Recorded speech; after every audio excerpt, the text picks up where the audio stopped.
Good evening, everyone. Today we have another session of our Crack It 21 series, Grab Your Dream Job, organized by CET BBC Club. Myself, Jinsa, S for Civil, a volunteer from CET BBC Club. Today we have with us two great personalities, our special guest, Mr.AVI Atholi, and our trainer, Advocate Murugesh Ramaiah. So first of all, I would like to welcome Nandana for the welcome speech.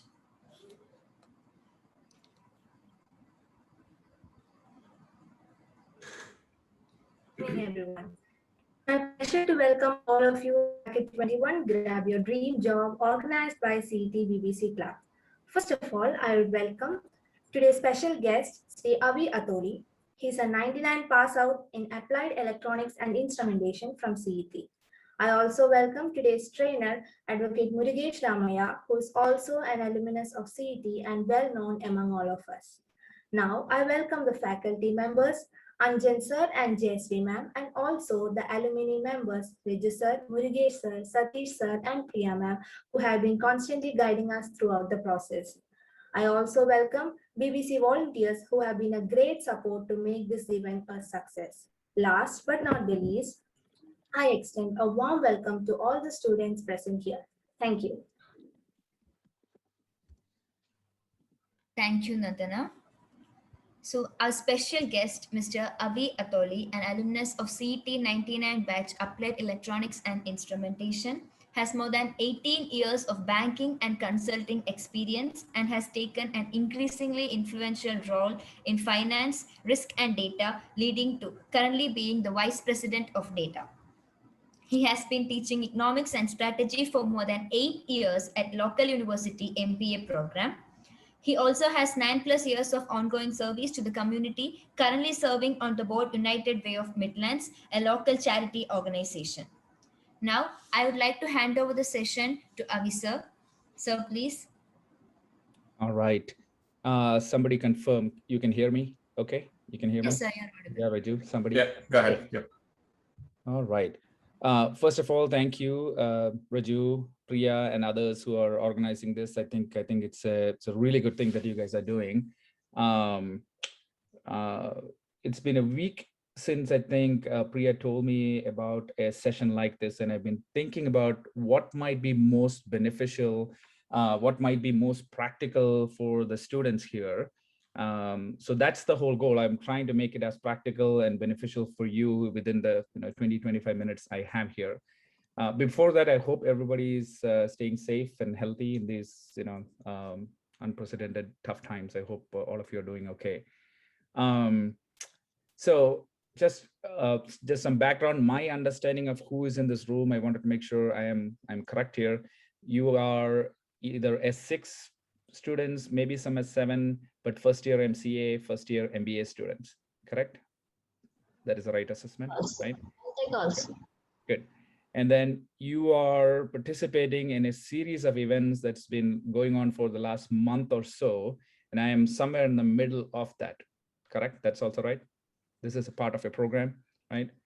The reason I'm telling that is caveat up front. If you've already heard some of the things I'm going to tell, that is probably because I haven't seen everything that you've gone through in the last few weeks, and I don't know what's coming for you in the next week, okay? But again, given the time, given what Priya told me, I think it is best that I focus on one thing in your cycle of events that you're trying to grasp, okay? And that one thing I wanted to give you some insights on is, what are the things that you can do? What are the things that I have seen that allows fresh graduates to bring their best to the interviews? That's the one theme I want to talk to you about, okay? And within that, I'd like to think about anything in terms of a story.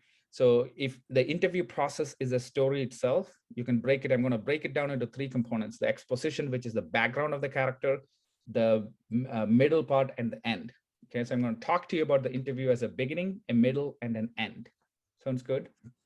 And few pointers on in each of those beginning and middle and end that I have seen work really well for people throughout my career.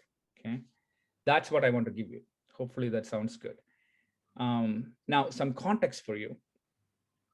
Most of the things I'm going to tell you is coming from what I have seen work for myself in the last 20 years or so, what I've seen not work, what I've learned from my own experiences, maybe more importantly, what I have seen in candidates whom I have hired out of school, the freshman candidates, throughout the last 20 years. I've had a lot of people into my teams, and I've also had a lot of people into management trainee programs at the bank where I work. Now, my experience is, of course, in financial services within a certain geography. I did bounce off, and ever since Priya told me about the session, I bounced off my themes to people in my network, both in the United States, Asia, Asia Pacific, across industries, CPG, financial services, consulting, tech. Maybe not surprisingly, the theme stayed constant. Okay, so the things I'm going to tell you, the themes I'm going to share with you, they've stayed constant throughout geographies, throughout industries, throughout timeframes. Okay, so I hope these are helpful for you. Okay, sounds good. So here it goes. The first part of the interview, right? The first part of the story, the interview story, is the exposition, which is the background to the character themselves, right? That is you. The character is you in the story. Your first opportunity to make an impression is that first step in that interview, first phase of that interview. Okay. I'll also tell you throughout this 15 minutes, I'll tell you that 90% of what I'm going to tell you happens, 90% of the interview happens before the interview process itself. Hold the thought with you. I'll come back to what I mean by that. But when you step into that room, you have maybe a minute or 2 minutes to establish a relationship with the person sitting on the other side. Okay, and that first 2 minutes is critical. It's very simple as to what you have to do. You got to be as comfortable and confident as you can. That's all you got to be. Okay, as comfortable and confident as you can. Okay, the mistake sometimes people make is, they tend to get overly nervous. Don't worry about that thing. What you want to be is as comfortable and confident about yourself. Okay. Then most good interviewers will start by asking about yourself. Most good interviewers will start by asking about yourself. That is your first opportunity to really talk about the character yourself. Now, most people does a decent job on this, right? They talk about where they came from. They probably talk about their university, what degree they got, and maybe a project. Now, my question is that enough?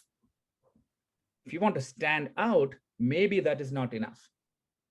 Okay, because the first 2 to 3 minutes are your opportunity to dig a little bit deeper into the core of what made you who you are. Okay, so for example, instead of saying, I come from a small family or come from a small town, try something like this. I come from a family of educators where the value of integrity and hard work was drilled from day one. Okay, you are giving a glimpse into what made you, the core of you. Okay, or try something like this. From early days on, I've excelled in multiple team-based sports that have given me a sense of how to work with others. Okay, so that's my first advice here. Drill a little bit deeper into yourself to figure out what is unique about you. In fact, that's a question I ask to fresh graduates. Go back to your formative years, which is from say 8 to 16. What made you you? Or who made you you? Who was your biggest influence? I get some really good insights when I ask that question. So why not give that, a little bit of that in the first 2-3 minutes? Okay, don't make it up. Everybody has something in that 8 to 16 phase that made you who you are. Think about it. Maybe it's your mother, your father, your sister, your brother, a teacher, a coach. What is it? Okay, that's one. Second, most of you will talk about a little bit about your college, right? But here also, try and see if you can give a little bit of a glimpse into your character. Here's what usually people say. I did my business degree. I did a degree in computer science from CET, of course, in this case. But instead, try this. I studied computer science. I liked most of my classes, but I really loved algorithm designs. So much so that I'm trying to think about new ways of thinking about algorithms. See how you're giving a little bit more glimpse into your character. Or try this. Studied electrical engineering.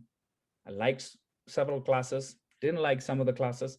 Circuit design was by far my favorite, so much so that I used to run some classes in my hostel for my friends. You're giving a glimpse into your character. You're telling the person on the other side that when you love something, you go really deep. Shows your intellectual curiosity. It's telling the person on the other side that you care about the people to the left and right of you. Very important for the person hiring you. Okay. Oh, by the way, you got to do all of this in 3 minutes. You cannot take 15 minutes. Sometimes that happens too. You're talking and there's a lot of things you want to talk. It takes 10 minutes. Can't do that. Okay, 3 minutes. So how do you do that? You want to give a glimpse about what made the core of you. You want to give a glimpse of the things that has made up your character while you were in college, and you got to do that in 3 minutes. This is where the 90% of the interview happening before the interview comes in. Practice. Practice talking to the wall. Practice talking to the mirror. Practice talking to a friend. Practice so much that it doesn't look like it's been practiced. Okay. That first 3 minutes, you got to have it. You got to nail it down. Okay. Practice a lot on that first 3 minutes. Now, the whole interview cannot be practiced. That doesn't work that way. But the first 3 minutes are your own. Okay. So make sure you do a lot of practice to bring that all together. Okay. The last part of that first phase of that story is for you to provide a little bit of a hook into what comes into the middle part. Let me tell you what I mean. So you talk a little bit about early yourself, maybe a little bit about college. More than likely, you want to talk a little bit about the last thing that you did. Maybe it's a project. Maybe it's an internship. Maybe it's an experience you have. What you're doing there is giving a hook to the interviewer to ask a question on that in the next phase, the middle phase. Okay. So consider saying something like, last year, I did a great internship at XYZ company where I learned to do algorithms, or where I learned to do management processes, et cetera, et cetera. It was a life-changing opportunity. And leave it there. Okay, so that's the first phase. That's my story on the first phase. Give a glimpse of your core. Give a glimpse of your character that you built through college. Put a little bit of a hook into what you want the interviewer to dig into based on your resume. Those 3 things. Okay. Middle phase. In the middle phase, this is the phase where the interviewer is really digging into your intellectual firepower, your intellectual curiosity. I go back to the same theory first. 90% of the things here is already set based on your experiences, based on your education, based on what's on your resume. Your job here in that half an hour, 45 minutes is to shape it and present it. That's it. Okay. You're not going to invent something new in that 15, 20 minutes you're going to be in the interview. But even then, there are a few things that you can do well to polish out. Okay. Number one, well, of course, I do really hope that whatever you're putting in the resume, you can nail the answers to that. Okay. If you put something about your project, if you put something about an internship, if you put something about a course, I hope you can nail it. Because again, good interviewers are not there to talk about themselves or show off their skills. They're there to draw things out of you. So good interviewers will always ask you things that you want to talk about. Hopefully that's in the resume. Okay. But here's some few pointers that I've seen work really well and that might help you as well. One, when you get a question in that middle phase, do not rush into the answer immediately. That's something I've seen sometimes where, now, of course, your brain is fast and your heart is pumping and you're in the middle of something. You want to answer quickly. I suggest take a second. Okay, take a second to absorb the question. If not clear, ask a couple of clarifying questions back. That does 2 things. One, it gets a little bit more time for you. Honestly, that's a really good way to draw a little bit more time, 10 seconds, 5, 10 seconds. Second, it will get you further insights into what the interviewer is really going after. Okay. Ask a couple of clarifying questions if you're not completely clear about the question that's coming at you. Second, again, the orientation, the time factor, as you talk through, do not go on a runaway train. Somewhere in your head, put a pause and ask the interviewer, is this the angle in which you're looking for an answer? Because sometimes what happens, and it's so evident sitting on the other side when you're doing the interview, the boy or girl on the other side is talking so much and it's gone so far out of what I'm trying to draw out of the candidate. Okay, because always remember, the people doing the interview, we had to write notes and give it to somebody else to suggest whether this person should be hired or not compared to others. So we need certain pointers out of that. That's what we're trying to draw from you. Nobody's trying to kick you out. At the interview phase, by the time you're at the interview, nobody's trying to kick you out. At the resume phase, we are trying to kick you out because there's too many candidates. But the interview phase, we are really trying to get you. We are really trying to hire you. Okay. So if you are running away in a completely different direction and I'm not getting the point I'm trying to write down in my head, that doesn't help you. So if a question comes and you've been talking for 2-3 minutes, pause for a bit and ask, is this the direction in which you're going? Would you like me to expand on certain things, etc., etc.? Okay. And third, this might be more applicable to the MBA students here, and that's whom I've dealt more recently in the past. Consider using a framework for the questions that is going to come in this middle section, the core of you, right? There are so many frameworks. The one that I've seen is the STAR framework, the situation, task, action, and the results. And this is where some planning will help too. Okay, so if somebody asks a question, tell me a scenario where you were working in a team and it was not going well. What did you do? So think about a situation that you were in. What was the task, right? You had a coworker that was not pulling the weight, or coworker was not doing things as necessary. What action did you take, right? You gave them the chance, or you worked with them, you did this, etc., etc. And what was the result? Okay, including what you learned from it. Now I'll leave it up to you, the students, to see if that will work for technical questions too. But my sense is there is probably some framework out there that you can use. What it will give you is consistency in how you're answering the 2 or 3 questions that is going to come in the middle. And it'll also help you plan. Okay, you can prepare again. 90% of the interview happens before the interview. You can plan and prepare. Okay, so those are the 3 things I want to tell you in the middle section. At the onset, when a question comes at you in the middle section, pause, take a breath, and see if you want to ask a couple of clarifying questions. As you answer, pause again somewhere in the middle, some logical point, don't stop right in the middle of a sentence, some logical point, pause, and ask if this is going in the direction that the interviewer wants you to go. Okay, and third, consider a framework. It may not work for all situations, all types of interviews, but it helps with structure and planning and preparation. Okay, so that's the middle part. Okay, now how do you close well? Again, I go back to a good interviewer. A good interviewer will always leave enough space for you to ask questions back. Okay, most good interviewers, almost all interviewers will ask you, okay, we are at the closing stages of this thing. Do you have any questions for us? 90% of the graduates, fresh graduates I've seen do have a question. They have planned for it, they've thought through it, they have a question. Here are a couple of ways to push you ahead of that. 1, see if there is a thing or 2 that you grasped from the middle stage of that story that you can use in the last stage. Okay, maybe the interviewer talked about an exciting new thing that's happening in the company.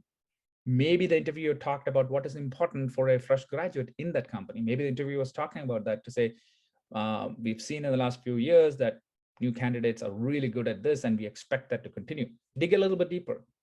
Say, what other opportunities do I have on that aspect that you talked about? Okay, connect it. That tells that you're aware and you're thinking about things. Now that requires some level of, staying right in the moment kind of thing.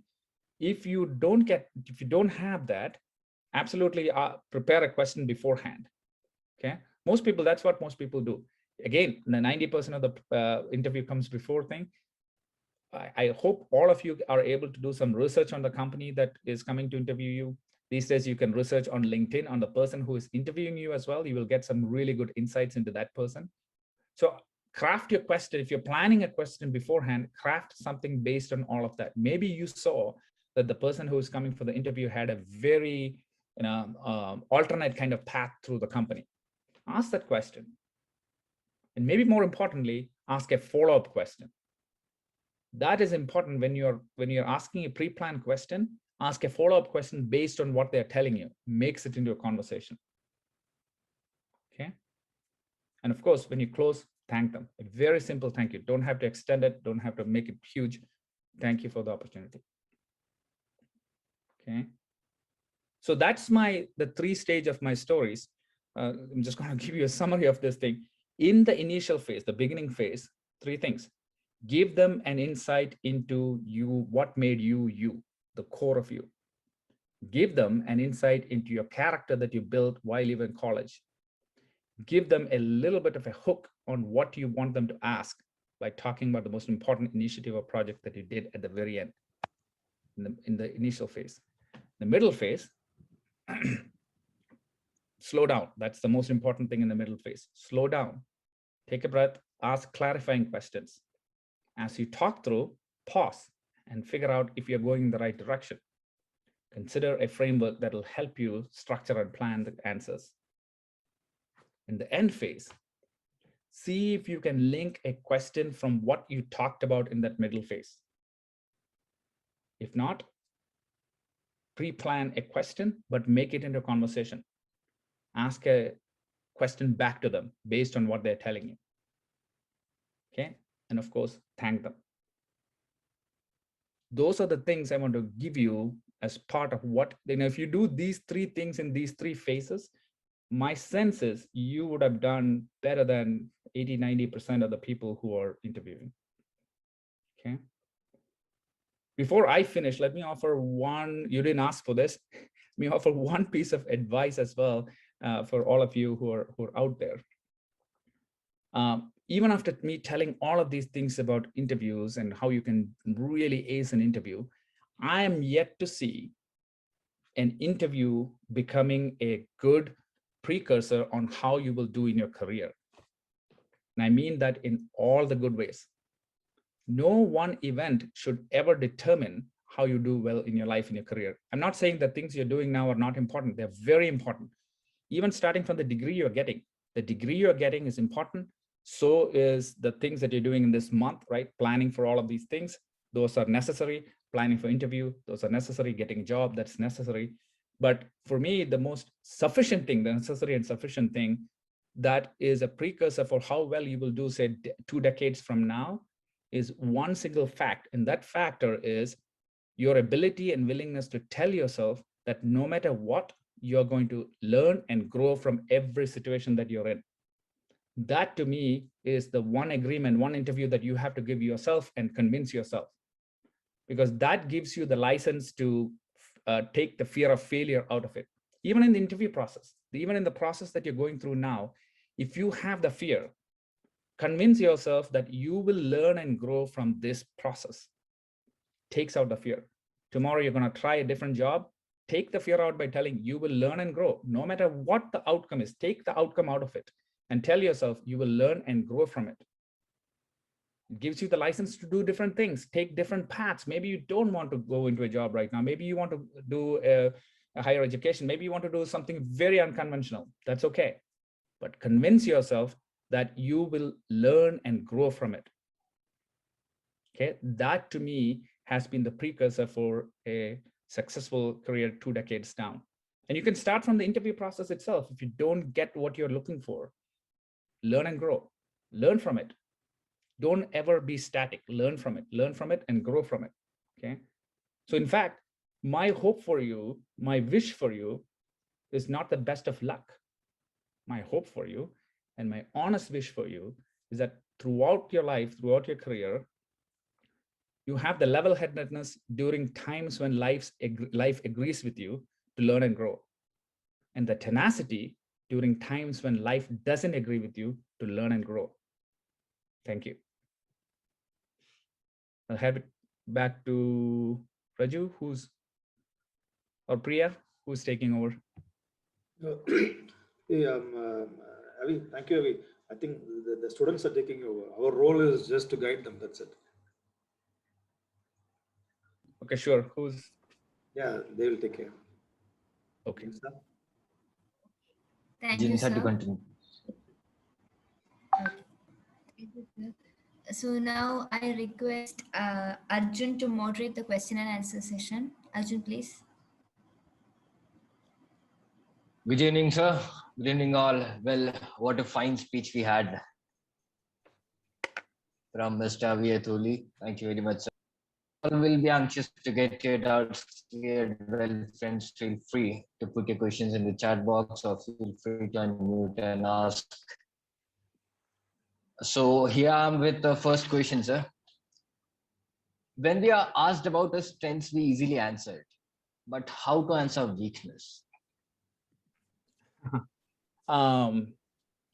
Yeah, I think I go back to the same framework, right? Make sure you plan for it. You don't want to be stumped on that question of weakness. The best answers I have seen always are honest. They're honest, because sitting on the other side, it's not that difficult to see if you're completely framing it up. Okay, just be honest, but have a twist at the end as to what you learned from it. Again, it's the same framework: learn and grow. What have you learned from it? What growth you've had through that process? Okay, so that's my response. Be honest with yourself.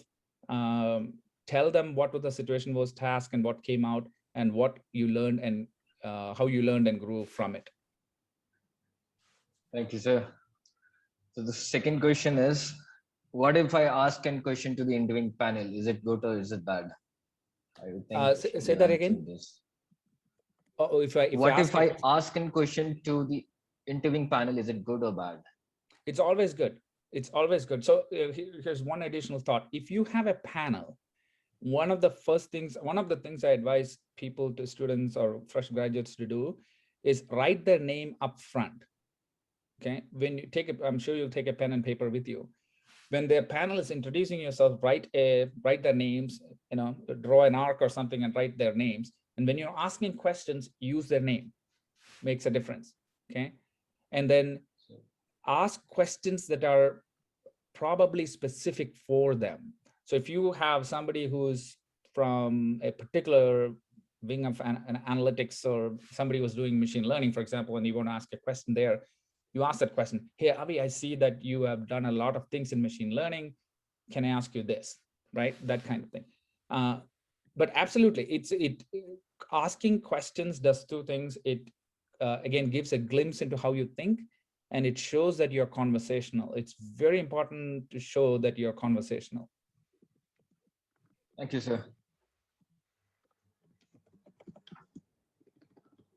What if, the next question is, sir, what if a candidate explains or has in many dynamic qualities? How will you explain such things in a few time or little time, whatever he gets? How to practice it? Yeah, I think that's a fair question, especially if you are if you're a fresher, right? You don't have a whole lot of experience, you don't have a whole lot of things to talk about. Even there, I believe you can plan this well enough. Okay, the key there is ensuring that you put something important, something that you believe you can talk to in your resume. So if you don't have a whole lot of experiences, whole lot of different kind of things doing, it becomes even more important that you put few specific things in your resume. And like I said, good interviewers will focus on that. Okay, so if you don't have an internship, for example, if you're in the MBA program, if you don't have a whole lot of experiences, write about something that has clicked your mind in there. I've even seen students write about some of their specific things that are important for them. So now I teach economics. If there's something on economics things there, I do tend to ask that kind of question. So it can be on the border of the specific, let's say the technical kind of interview, there can be some things there. So maybe you are a participant of a program that is aligned to that. So think broad to see what can be the thing that you can put in there that you can talk to. Okay. Again, remember, it's only 30 to 40 minutes. You need that middle phase of that interview. You need to have only 2 or 3 questions where you can nail down. It's not going to be 10, 15 things. For people who have done 15 things versus people who have done 3 things, it's not that different if you can pull the interviewer to those 2, 3 questions that you can really articulate well. Okay. And again, learn and grow, right? Based on the questions you're getting, based on whether you're successful or not in the current interview, and tweak the things that you write, tweak the things that you're planning, and then prepare and plan. Well, if anybody else has any questions, please unmute yourself and please ask. Hello, sir. Yes.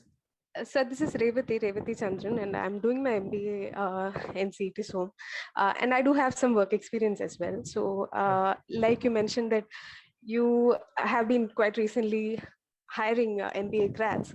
The question is, what are the 3 things that would push you to hire someone as an interviewer? From MBA program, you mean? Right? Yes, sir. Okay. So that depends on the type of roles that you're looking for. So in my case, I had a lot of students, fresh MBA graduates, into our management trainee program. There, and I think there's a question on finance sector and engineering graduates. I'm really not looking for anybody to explain to me or anybody to solve the latest and greatest problems that the bank is having. That's not the thing. What I want to see is, can you learn quickly? That's one of the first things I look at, the intellectual curiosity part. Can you learn quickly? Because we can teach you anything. We can absolutely teach you anything. Can you learn quickly? That's one. Then do you have the thirst to grow? That's something I look at as well, because rarely do you see, especially if you're looking into that management position, rarely do you see people be successful in doing the same thing for 10, 15 years. Okay, you need the willingness to go horizontal and learn some things and grow from there. Okay, and of course the teamwork part is critical. There's nothing there's nothing more important in these times to be able to work with somebody else. Your ideas has to be convincing for somebody else. Your idea, you have to bring along people. So I would say those two to three things are important. Do you have the intellectual curiosity? Are you willing to grow, learn and grow? And then how well can you convince others to come along with you with your ideas and plans? Great, sir. Thank you. So one more question, sir, from the chat box. What are the opportunities in the finance sector for the engineering graduates? Yeah. So that's a good question too. And like I said, there is nothing that says you have to have 10 years of finance experience to get into a bank. There's nothing that says you have to have XYZ to get in there. Especially for freshers, especially for people who are looking to make a switch in career, what you want to do is to be able to offer a bridge on what you are or where you are into that finance sector. So clearly you can articulate your ability to solve problems. That's something you probably have in loads of them with your background in engineering, right? That's something you can articulate. You can talk about potentially innovative ways of solving problems, innovative ways of looking at things, creative ways of looking at things. That's something that is highly valued in finance too. So that's what I would do. In fact, I would do some preparations and planning. Talk to people in your network who are in the financial sector. Okay, find out what attributes and find out what function they are, because even in finance, the functions are very wide, right? Not everybody is doing a financial forecasting. There are people who are doing technology, there are people who are doing HR, there are people who are marketing in finance sector as well. Reach out to people in your network who are in certain specific functions within the industry. And what you want to do is map out what attributes they think are important in that space. Okay. And then you look at your portfolio, your set of things, even if you're just fresh graduate, list out what is the things that you can map to it. Because what you want the interviewer to know is the bridge. There is a bridge between the kind of things you did and the kind of things they want you to do. Okay? And if you do that exercise, I think you'll get enough pieces where you can make that leap. Thank you, sir. The next question is, what are the opportunities in the finance? Oh, no, I repeated that. Is it good to ask questions back as about the feedback of the interview suggestions we have to make to improve from Sharath Mohan? Question from Sharath Mohan. Yeah, it is a good question. And I think it goes right back into what I was talking about in terms of learning and growing, but not at the interview. Not at the interview. At the close of the interview, like I said, ask questions, follow-up questions, make a conversation, and then it's very simple thank you and close it. What you want to do is two things. Talk to your representative at the college. Usually there's an HR representative from the company who's connecting to the college. That's the route to take. Okay, and you probably should wait till some decision comes out. Okay, either you're going to get it or you're not going to get it. Important thing for me is no matter what the decision is, you see if you can get feedback. If you get the job on day 1 or 2 or 3, go there and ask the person, what feedback do you have? What do you think I did well? What are you expecting out of me? If you don't get the job, right, you're still in college, you ask your HR rep to say, is it possible for me to grow from this? Are they willing to provide some feedback? And I tell you, it may not be easy. It may not be easy to get the feedback. Sometimes it may not be easy to process the feedback because it could be critical. But that is the first step in learning and growing, getting feedback. Okay. So I would say, not at the interview, that space, leave it as is for them, for the interviewer to process and think and take the next step. But do not forget to do a follow-up with your rep and the HR representative from the company for feedback. Yeah, Avi, even though I'm not a tech person with respect to IT, I heard this term fintech people speaking a lot. So even one of my friends' wife is basically a fintech specialist. She goes around the world talking about fintech. I would like to know, talking about fintech opportunities, how the students, it can be beneficial for the students and how it can be taken forward as a part of their career. So the two buzzwords that you hear a lot in financial services is fintech and crypto. Those are the two things that you hear everywhere now. Okay, fintech is nothing but technology companies, these upstarts, what I call nibbling away at the boundaries of what traditionally has been the core of financial services. Okay, so the financial services companies, what they have is your banking services, all of those services, and the customers and the data. That's what financial services companies have. But they also have a legacy technology system. They're not fast enough to move. They have all these regulatory compliance things that they have to worry about. So they're not that nimble in adopting new things. What these technology companies have done is they dig into this financial services area, find one thing that they can do really well, okay? And then they offer a product or service in that one area with outstanding customer experiences. So wealth management. Wealth management within the financial sector is one component of the whole things that happens in financial services. What several mobile companies and upstarts have done is they've taken that one thing, developed an app that is so easy to use. It's on your fingertips. It gives you all of these recommendations using AI and ML engines and all of those things, and then offer it to customers. More than likely, that one piece of offering is going to be not going to be as beneficial for that fintech, but what they will get is customers. Might be a losing proposition, but they will get customers. That's what these fintechs are doing. These fintechs are taking one problem at a time, doing exceptionally good design work, marketing work, UI work to provide something that is really valuable for the customers. Now, financial services companies are looking at this to say, what do we do, right? We would like to partner with them to get that UI and that kind of space, but we can't really move the ship that fast. But it's a good question. So it's also a good question. I think back to somebody asked the question, what are the kind of things I like to see? If you want to go into that kind of a space, it's not a bad thing to explore what things are there for you to get your exposure. So consider maybe a certification in that space. Consider what are the open courses that are in that fintech space or the crypto space. Because what that does is it shows your commitment to the industry. This is particularly important if you're trying to switch careers. I think somebody asked that question earlier. You can show your intellectual curiosity by taking a certification or something in that space, because that takes time and effort and energy, right? If you're going to put that much time, effort, and energy into a new thing such as fintech or crypto, that is signaling that I am serious about making this move.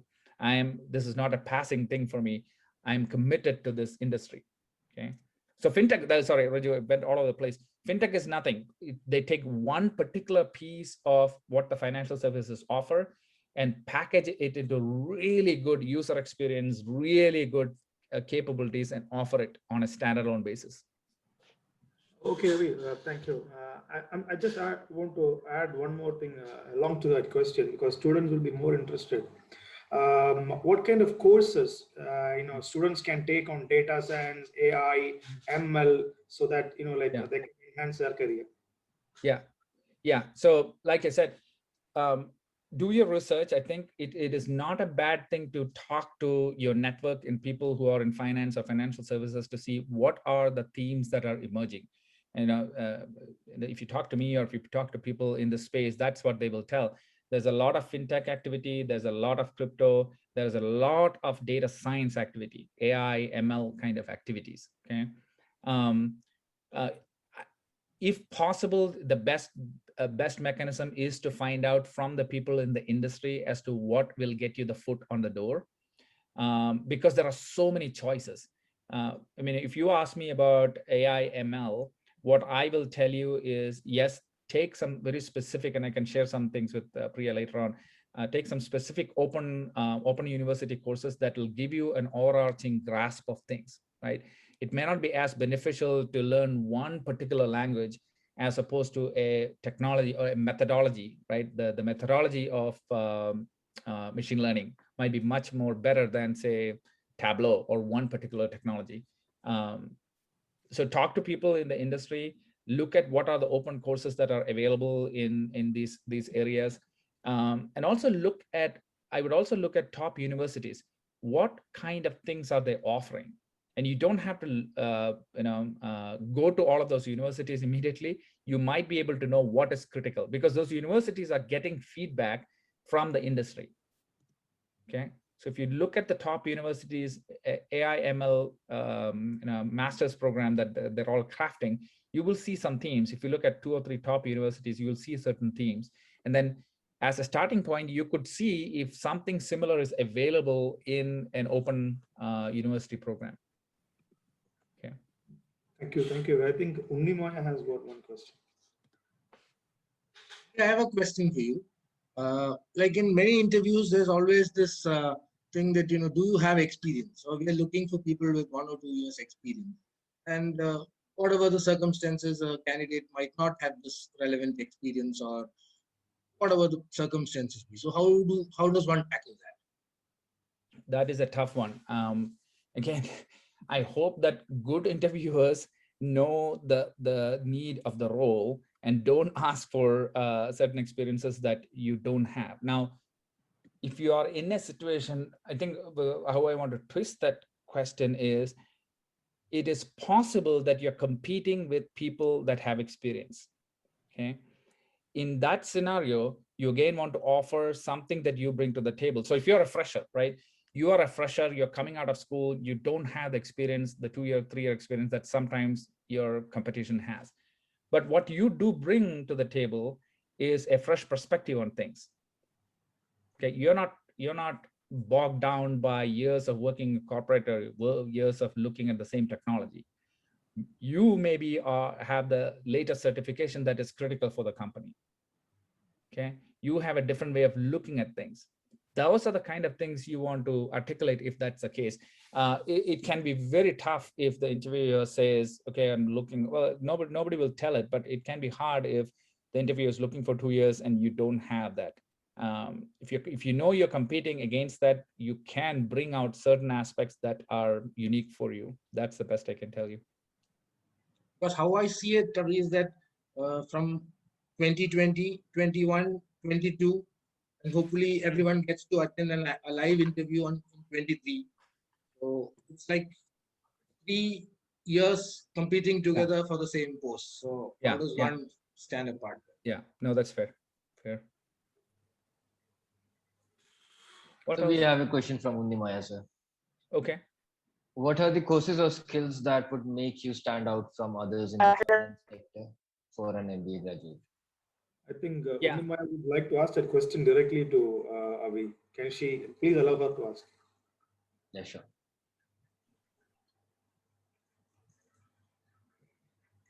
Question? Undimaya, you can ask the question. I think her line is a little weak. Yeah, that's okay. If you want to type that question. The question is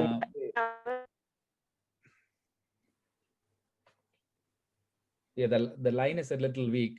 I think Arjun, Arjun, if you know the question, go ahead. No? I'll read it out, sir. What are the courses or skills that would make you stand out from others in the finance sector for an MBA graduate?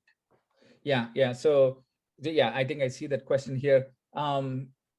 For an MBA graduate, really, again, it depends on what the financial services company is looking for. There is going to be probably interviews for roles that are very, very very, very technical oriented in finance. In those areas, you probably do want to get those advanced certifications or the courses that they're looking for.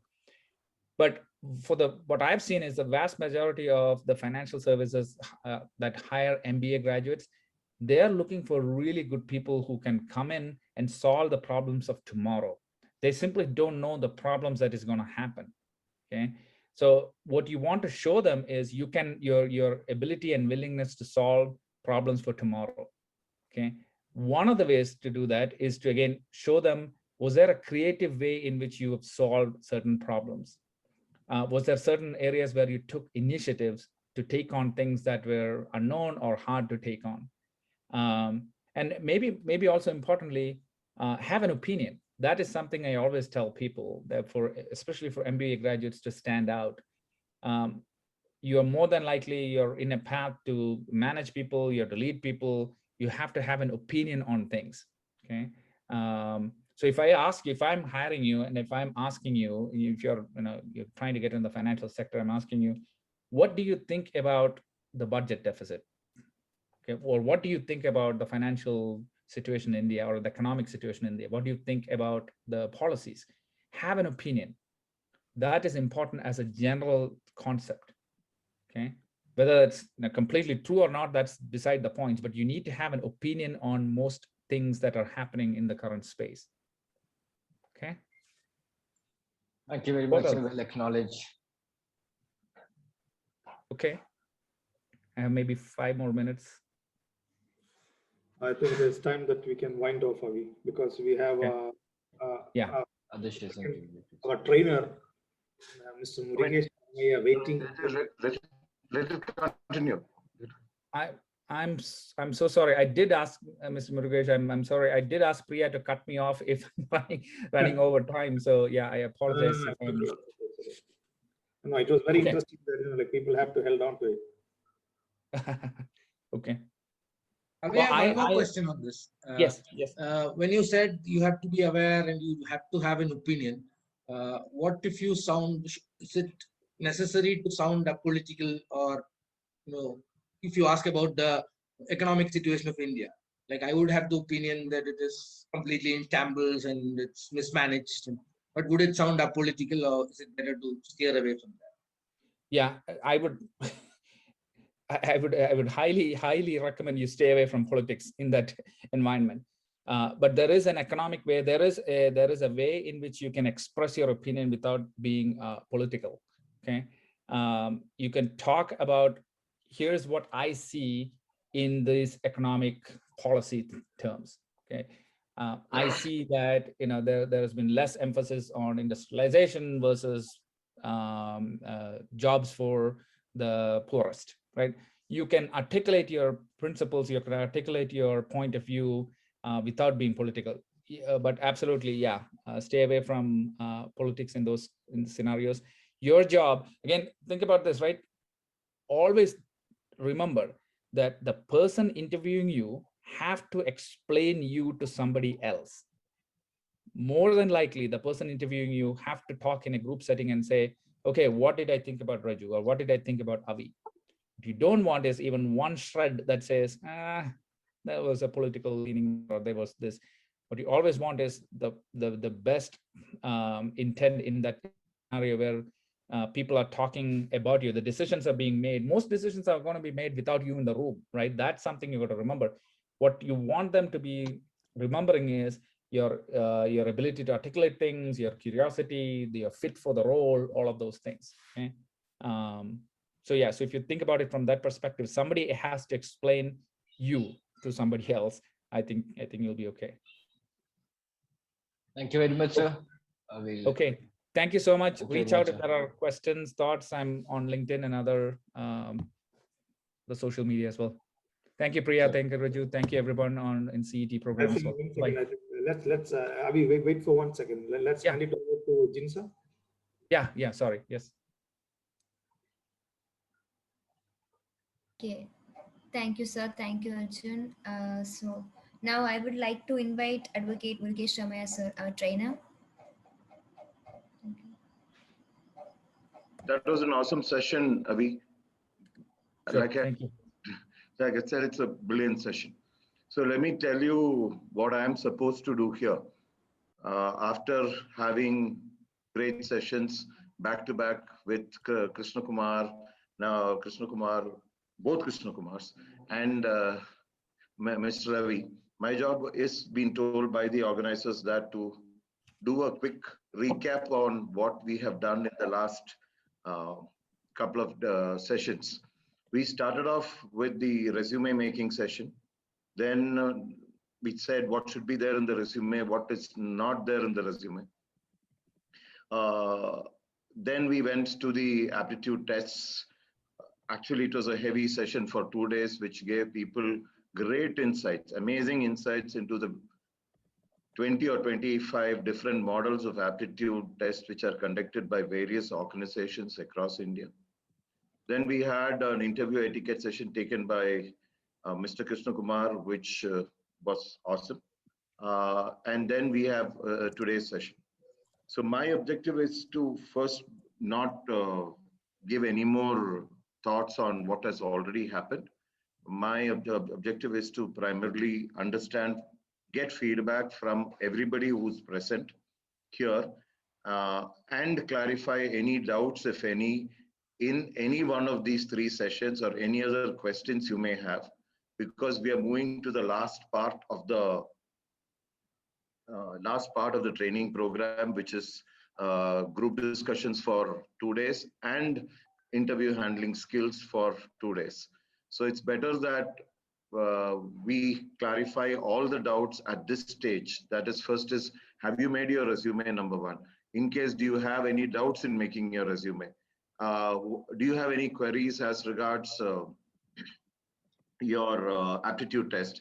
Do you have any further queries as regards your basic interview etiquette or how to present yourselves in interviews? Because these are the 3 important sessions which we thought we would do primarily to increase the hit rate of students, because the number of companies who are going to come are going to be more focused. The number of companies are going to look at volume recruitment is a thing of the past, at least for this batch, and how to take an interviews or face an interview in Zoom calls. But today is not going to be an one-way traffic session like most of my conversations with you all. There are around 100 plus people. I would like feedback from you on feedback, questions, doubts on the 3 sessions which we completed. Not on today's. Today, Avi has covered almost what all possible questions which needs to be answered. Other than in the other 5 days, if anybody has got queries, I want you to come and ask the queries, because a couple of things I will ask you to do.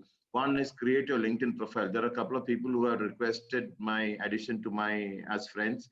My LinkedIn profile, I added something. Some people have, I do not know what has happened. Have you made your resume? Have you got it checked? Have you got it validated? Have you started preparing for the various aptitude tests? Because Krishna Kumar gave almost 28 plus models of aptitude tests, 28 or 30 forms of aptitude tests, and he had explained in detail most of it. So I'd like to understand from, this has to be a more a listening session rather than a one-way talking session, because the next 2 sessions, we would like to keep it more interactive, because how to handle a GD, what do people look for in a GD? What do people look for in a, what do people look for in interviews? So I am going to leave the floor open for questions, doubts, or clarifications, if any. And if there are none, as some of the sessions have, we will have to continue the next week. But I would honestly expect people to ask questions, doubts, clarifications, if any, so that the last 2 and what expectations they have for the next 2 sessions. Because 6 sessions are over. This kind of a program is a brilliant program done by this BBC club in association with CETA and with the blessings of the principal. So go ahead, talk. The trainee, the people who attended the program have to now talk. Have to unmute yourself. Like Krishna Kumar sir said, come on video and then talk. I don't care. I'm not going to tell you whether the environment is good or bad. That you take care of in the Zoom interview. But whenever you ask question, come on video and then ask the questions. Go ahead.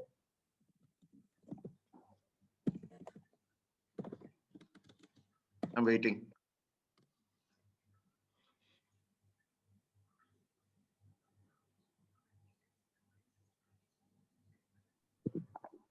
Sir, I have a doubt. Go ahead. Good. Sir, first of all, good evening. My name is Rahul A, and I'm currently a first-year PG student in MBA. Good, Rahul, before you proceed further, can you please come on the camera, please? Yes, sir.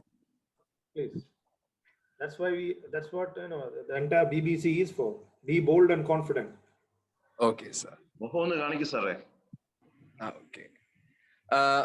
So my doubt is, recently me and my friends attended an interview, and during the interviewer was constantly testing us, not through his questions, but through some of his emotions. It was mostly negative. He was constantly yawning, and in fact, he wanted to make us aware that he was having a negative response towards us. So at the time, we didn't understand that what he was trying to showcase. But during the next day, during the conference, the main interviewer asked, yesterday your interviewer's attitude towards you were totally negative. How did you respond to that situation? So if such a situation arises, what should be our reaction to that? Okay. This is something which we would cover as a part of, I will answer this question. At the session handle. Typically, this is a kind of an interview to try to test you how you would react in a situation wherein a person in your team or somebody in your team is reacting negatively to you. How do you change his attitude towards you? Moment when you go into an interview, you should do 2 things. One is, as much as the interviewer analyze it, they are trying to read us. Analyze the interviewer, try to get into his mind a little, not fully, because I full arrange interview in the just understand how he, what is his objective. Moment somebody comes and yawns in an interview, it can be because of 2 reasons. Maybe he had drank too much the previous night. One, assume that he had a bad hangover, which possibly could be the case when you do a lot of campus interviews the previous night. A lot of us do that. Second, is he testing you? If he is testing you, what I would do in a scenario like this is that I would give him answers clean, crisp, and clear answers wherein with a hook. For example, if he with a teaser kind of an answer, which means it's not that he asks you a question, give an answer which contains material for another question. For example, somebody says, what do you think about deficit in a budget? You're an MBA student. But you say deficit planning is great. It helps in the development of the country, but there can be inflationary pressures. Let's assume is an answer. So you have given him a hook. You don't react. You do your job as an be positive, be firm, but try to get his interest by throwing in a hook question, a hook answer. I call it a hook answer. You say deficit financing, it's good, but there is a problem of inflation will come, or a problem of country getting into a debt trap. So they will ask you two questions then, what is a debt trap? Which means you have caught on back to the interviewer. So at any stage, what you should do is that you need to, what do I say? You need to be aware that rule number one. And don't get bothered by it. Do your part well. Okay? There are two things. I mean, for example, when I used to do campus placements, it's 8-9 days travel. Every day evening or whatever, at least once in 2 days, we end up doing something bad.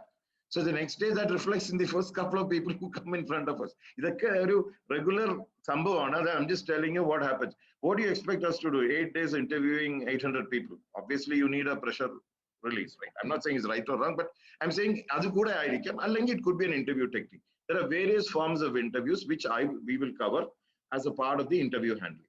Various forms of interviews. There are stress interviews, there are pressure interviews, there are friendly interviews, there are analytical interviews. Interviews and a model under Krishnamar sir time Krishnamar sir. There are so many kinds of what do you say aptitude tests. Interview techniques under. Okay. Thank you. Don't get bothered with it. Don't get bothered. Don't be positive. It is not the outcome which matters. Have you done your best? Good outcome will come. Okay. Don't worry about it.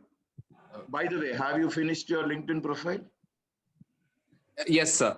Yes, sir. Good. Resume resume. Okay. Have you ensure that your resume looks decent? Sir, I have attended nearly 3 to 4 interviews and I have updated my resume every time. And same updated resume anallo ella job site lo same resume anallo. Yes, sir. Don't have one Naukri resume, Monster resume, LinkedIn resume. Pani Pale and Putiadi. Yangalapol is moon lokup, then we'll say moon resume where Kalambarian or the details are same. Experiences, interview experiences, suppose somebody says you have taken an interview. Yes, obviously, when you are in the market looking out for interviews, I explore options. Okay. Don't say you have not entered one to interview. Did you get it? One interview I got, another interview. Maybe my career aspirations did not meet their offer. You bring in what is known as then what you are doing there is what is your career aspiration? Be prepared. Avi was saying, be prepared. The best of the jokes, the best of the quotes by the most of the famous people are all prepared 10 days before. On the spot on the okay, sir. Thank you. Have I answered your question? Okay. Yes. Good. Next, any other questions? See, I think I need to have a word with students. I had an opportunity to talk to Sunil sir from CGPU. So Sunil sir was saying that by end of July end or something, the campus interviews are going to resume. So I think this is your best opportunity because we are not going to conduct any other career guidance classes from the BBC side, probably. So this is the time that you need to ask questions to Murugesh with respect to, as he clearly mentioned, resume building, how to attend the interview in a proper manner. Anyway, the etiquette and all has already been done. So I think this is your time to ask questions. Don't miss this chance, please. As regarding the interview etiquette, sir, hello. We will share a 32-slide presentation, which I thought was a brilliant one with everybody. Just go through it. It covers the entire thing, whatever you are asking for. Go ahead, Arjun. You wanted to ask a question. Yes, sir. Just one question, sir. Sir, whenever we in an interview, if we are not knowing an answer perfectly, should we answer that, or should we say, I don't know, sir, or? Okay, if you can make an intelligent guess, which will not be stupid, do it. Otherwise, you can say you don't know. Don't make yourself a total. For example, let me engineering okay, so let me so let us say thermodynamics is the second law okay. Second law or first law of thermodynamics or whatever it is. You know broadly what it is. Don't try that. But if you really know the context of it, maybe it slipped my mind. You can say for one, but for the second question also you say the interview is over. So be prepared with your basics, and if you know the answer, say. If you totally do not know the answer, you can say I'm sorry, but be sure that the next question you have to answer. For example, if I'll tell you, when I take an HR interview, I ask people, first, what is Maslow's five levels? Some people will say it, some people will say, sir, what an answer they give. I know all the five, but I don't know in the correct order. So what I want is that I will want you to tell me all the five, not all in the correct order. If you say five and then you say three, you are gone. Or you can say, boss, I don't know. So next question will come, what is two-factor theory of Herzog? So that also you say you don't know basics, and you're out. I recently had an interview. The interviewer asked me about one law, CET law, like that. So I could only remember the formula equations that I studied in BTech. So I just murmured that, but they wanted the exact concept and the detailed theory about that. So they were dividing. I would say a smart thing. What I will cover this as a part of the other set, not me or Mike, whoever are the resource people will cover it. For example, when you go to an interview, ideally you carry with you a decent notepad. For example, in engineering interviews, you may have to do scribbling. Don't ask the person for a paper and pencil. Carry with your notepad, and then if they ask you a problem, they don't want the correct answer. They want to know how you approach the problem. Let's say the engineering question, but if they ask you one question, break down the question into parts and see. I mean, they are looking for an analytical approach to a problem. The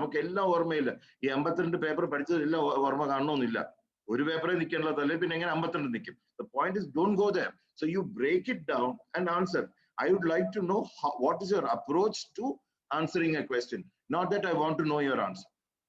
If you can give me the wrong answer, but you give me a wrong answer with correct justification, maybe I'll take you because boss, this guy is great. But yeah, first thing I'll do in your induction session is interview number office. But the point is, don't hesitate, be confident. If you totally don't know, tell him, boss, I don't know, I'm sorry. But be sure the next question which comes, you should answer it. Have I answered your question? Yes, sir. Okay. About the resume, I had already said that I made resume through an app. So I need to work on that, and just work on that. Whatever you do, be sure that it reflects you as a person, and it reflects your personality. It reflects. It should reflect. It should have some life. It should have some life, and then ensure that you don't waste real estate. My humble request is, don't put with address, not address, phone number, mobile number, Monday real estate in the waste. Line. Address should be in one line, phone number should be in one line, and email ID should be decent, not James Bond, not 7@yahoo.com. Have a decent professional email ID and have the same email ID linked to your phone. Ensure that the phone you don't change. Don't put 2-3 phone numbers, put only one. And ensure that the phone is always works. Thank you. And then please remember to put some of the online courses. For example, one of the questions which was asked in the session about what are the online courses one has to take for data sciences or anything. From good places you put, don't put certificate course in MS Word and Excel. Please don't do it. And resume Excel, don't put that. Can we include participation in various activities? While we are in college, we participated in chess competition and all. If you have won, if you have participated in a chess competition, put. Chess is a very dangerous game. Because a lot of people will question you on that. But if I am prepared, then it's okay. No? Yeah, if you're prepared, it's okay. Ensure that whatever you put there, be prepared for questions on that. If you put chess, definitely a lot of people. Interview laptop. Yeah, I had an experience. Means one interviewer asked me about my role model in this chess. I told him Vishnu Ananda is my role model, so he was happy with that. Then what is the most? I'll ask you about a couple of moves because for me, Google is facing me, right? Not you. So just be Vishnu. What has been his specialty? What is ELO rating? The first question people ask is what is the ELO rating? ELO rating is a rating by which chess rankers are ranked. FIDE rating. Yeah, how are chess players rated? Ranking. FIDE rating. FIDE rating, and that is known as ELO. They have some rating they have. Just ensure that you know that. Yes, sir. Any other questions? All the best for interviews. Ensure that your LinkedIn is updated. Sir, one more thing. Is I'm actually doing my MTech in machine design from CET. So I want to know about the placement scenario for MTech guys. Whether it's the same as BTech or separately conducted for MTech. There are two. I mean, in this scenario, it will be same for everybody. But in a good time, when it comes, you guys will get what is known as a lateral entry in various companies. And you need to work on, if you're looking at machine design jobs, ensure that you look for initially core sector or companies which are IT and machine design combined. For example, there are a lot of companies in the CAD/CAM space. A lot of companies are there. For example, Pune, there are a lot of organizations which make large software for machine design and other things. Those kind of companies. But ensure that most of the companies are asking for experienced guys. They're asking for 2 or 3 experience. Once they come in campus, they may not. But when you apply for a job, for example, let us assume you want to join for geometric software. That is one company which is in your space. Assume my mind is right. Understand what geometric geometric does work in. Ensure that you do projects or you put studied papers which are interesting for them. Ensure that there are projects and other things which will interest them. For that, you go to the LinkedIn. Connect with. You make a list of companies where you want ideally a job in the next 2 years, the next 1 year. Ensure that you go and connect with people there. Ensure that LinkedIn 50 group undu. 50 group undu LinkedIn. You can become member in 50 groups in LinkedIn. Become members in those 50. Things that are related to your subject, and look at the number of members in that group also. LinkedIn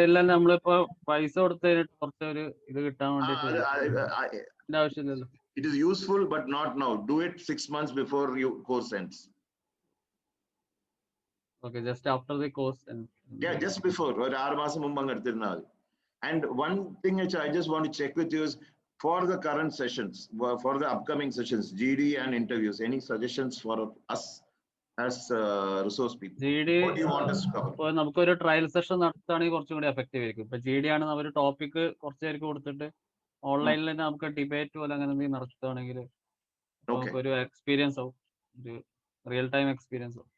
Okay, so that is one suggestion which we will consider, and we need a couple of volunteers who are willing to do the session online. They will have to do it in front of 100 other people, but they shouldn't mind.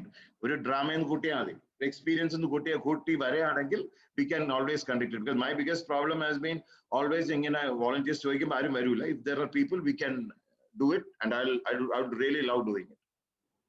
I would like to, but now classes are going on, so we have project and also. What we can do is that during the session itself, during the session, evening session, we can have a team of people who are volunteering and taking it. Okay, I take the suggestion. We'll see how to implement that. Okay, sir. Thanks. Any other questions, Arjun? No, okay. Sir. Okay, thanks. Thank you, sir. Okay. No, are there more questions?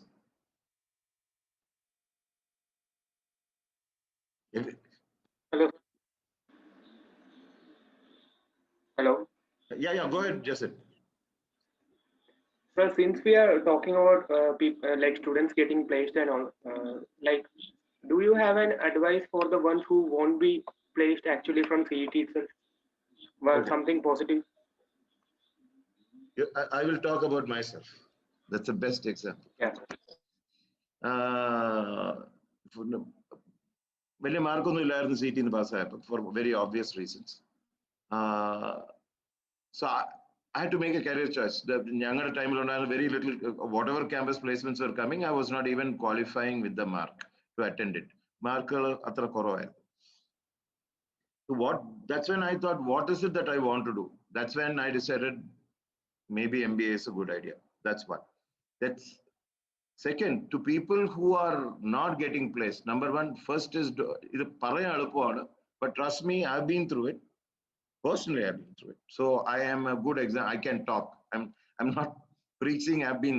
What I did was, I said, fine, I did not get it. So what should I do to get jobs? One, do I need to get additional skills? Do I need to talk to people? Do I need to network better? Do I need to find a way to talk to more alumni and see alumni and then see what can be done? The last thing what I will say is that it's just because you didn't get placed in campus does not mean that you are bad. First is, don't get depressed. Second is, take a hard look at what went wrong and what went right. If you've taken 5 interviews, think about all those 5 interviews which you have taken. Rerun it through your mind. Obviously, there are resource persons and mentors who will be available through various clubs. Try reaching out to any one of us if somebody feels that bad that they can't do it. Then the last thing which I'll say is, look at where you went wrong, where you went right. And then don't lose heart and keep applying. Another thing which also happens, previously in Bangalore where I'm applying, model. So you will have to find ways how to refine your resume. You will have to find out what interests you. Try reaching out to the HR directly through LinkedIn or through, 10, 50 HRs you get in touch, at least 3, 4 of them will would get back to you. There are MBA people whom I have reached out to because they've been twice and thrice. The people who we have rejected in 1-2 institutes, they have got in touch with us. So they ask us what is the feedback. That it depends on how you take it positively and reach out to people and then go from there. So it is not that it is not possible. I am told the placement scenario is going to be good. Because a lot more companies are coming. But the number of companies are coming are lesser. So you will have to be well prepared for those interviews. I know it's a politically correct answer I'm giving, but I can tell you, first and foremost, I did not lose heart. There were at least 5-6 companies which had come in my time, Hindustan Motors, couple of ISRO, couple of them. I didn't qualify, fine. And I didn't get rejected. I know about my friends in my MBA time who did not get placed. Today they're doing far well than the guys who got placed in campus. First, assume that there is something better for you. That itself will solve 95% of your problem. Thank you, sir. Any other questions? If people are shy to ask questions, please put in the chat box what you are looking for in the forthcoming sessions. Please get back to the team, your student volunteers, on what you need in the coming sessions. Once again, I repeat, all these sessions are just done to provide you the framework by which you can face the interview. It requires a lot of practice on your own. feel free to reach out to people for help and advice. And I look forward to the next session, which is on group discussions next week. If there are no other questions, we should call it a day. Sir, can I ask a question? Go ahead. Okay. Normally it's said that we should never try to fit in the position we are trying for at the interview.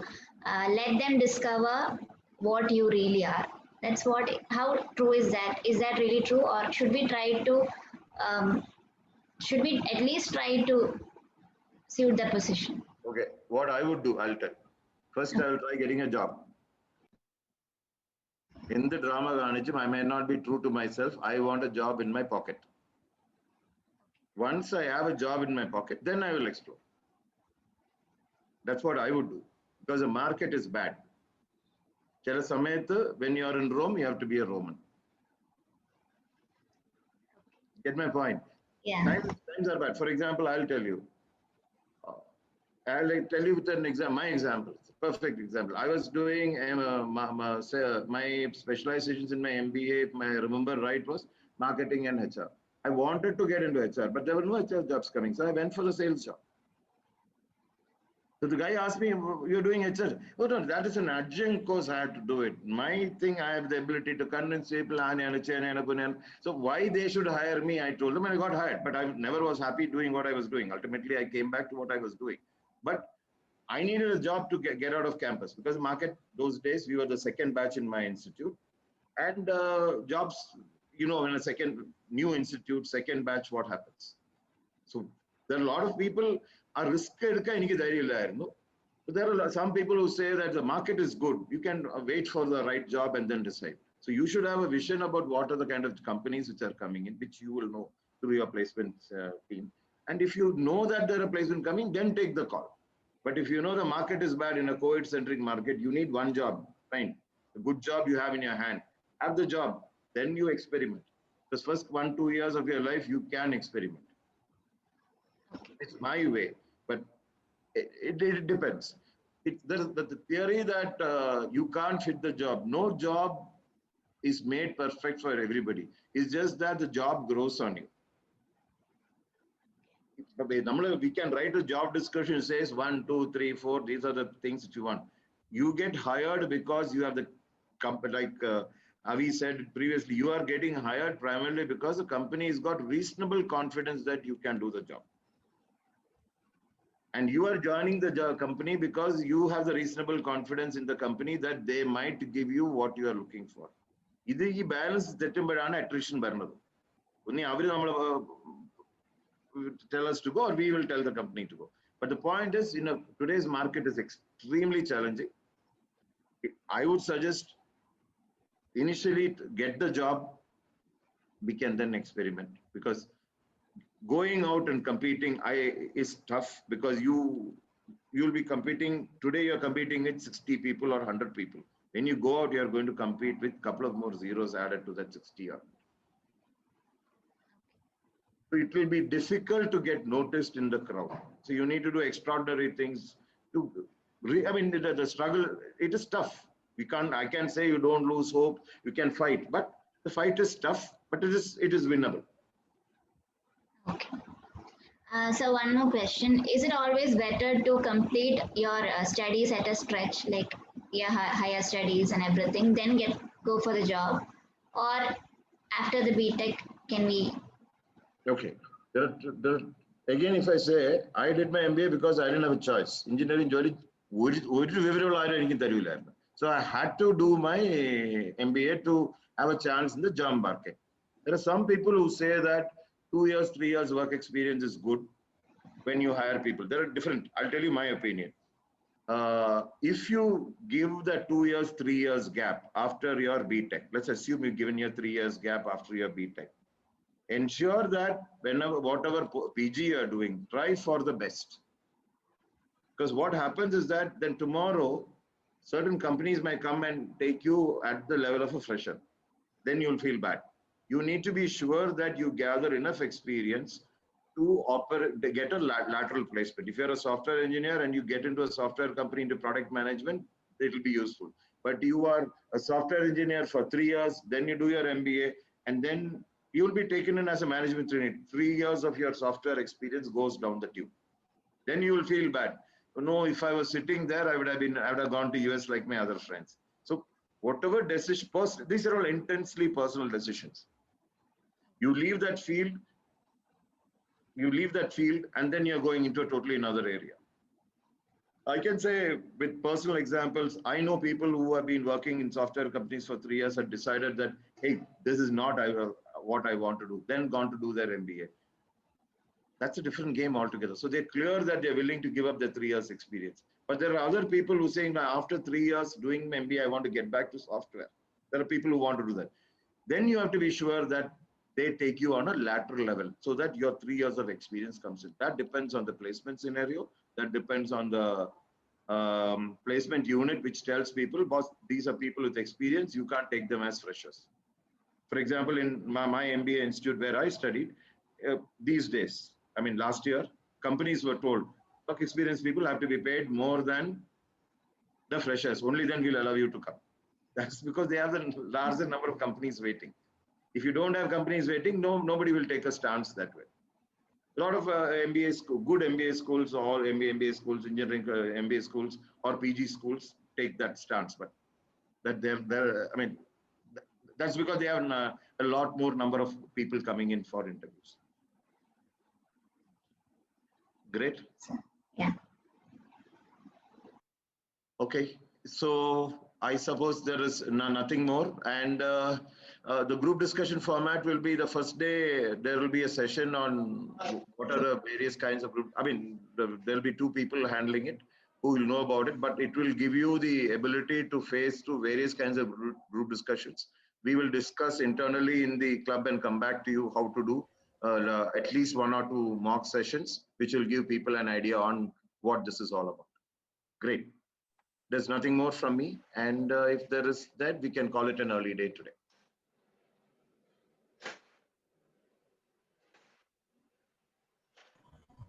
Okay. Thank you, sir. So I hope all the questions are clear. So now I'd like to invite Surabhi for the vote of thanks. Hi everyone.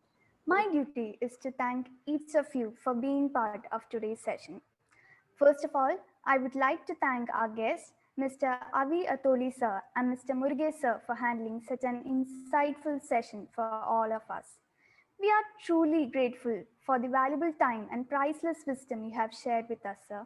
Next, I would like to thank our alumni and all volunteers without whose support this program would not have been possible. Finally, I would like to express my gratitude to all students who attended this session. I hope all of you will be part of the upcoming training sessions too. Thank you. Thank you, Surabhi. So it was indeed a very informative session. I'm confident that all those who have attended have had a fruitful session. Thank you, everyone.